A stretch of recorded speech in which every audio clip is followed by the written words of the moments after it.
सैकड़ों साल पहले पहाड़ों के बीच खड़ा एक रहस्यमय महल था, राजमहल ब्रिजगढ़।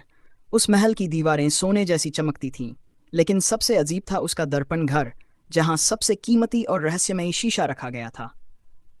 इस शीशे को बनाने वाला कोई साधारण कारीगर नहीं था।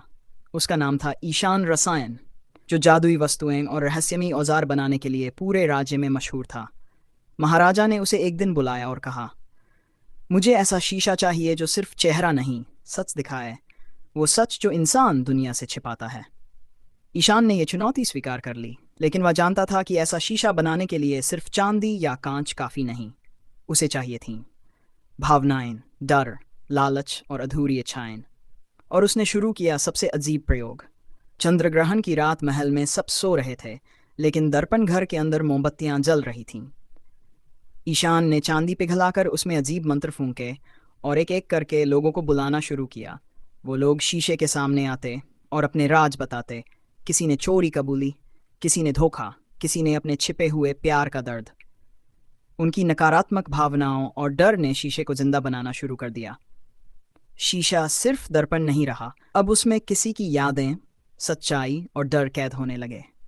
इसी रात शीशे में पहली आत्मा फंसी, एक नौजवान लड़की जिसका प्यार छीनकर उसे महल की जेल में बंद कर दिया गया था। उसकी आखिरी चीख शीशे में गूंज उठी और उसी पल शीशा पोर्टल बन गया।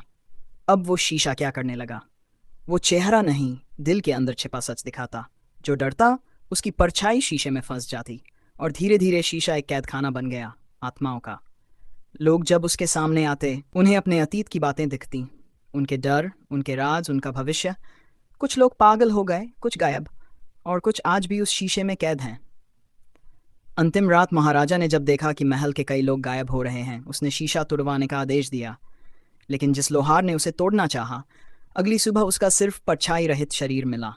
शीशा नहीं टूटा, लेकिन उसी रात उसकी चमक बुझ गई। वो शांत हो गया, बस एक खाली फ्रेम बचा, बिना रोशनी। आज वो शीशा उस महल के एक बंद कमरे में टंगा है, पुराना हो चुका है, लेकिन कहते हैं अगर तुम रात के 3 बजे उस शीशे के सामने खड़े होकर सिर्फ सच बोलो तो शायद वो फिर से जिंदा हो जाए। शायद वो तुम्हारा सच, तुम्हारी परछाई, हमेशा के लिए अपने अंदर ले ले।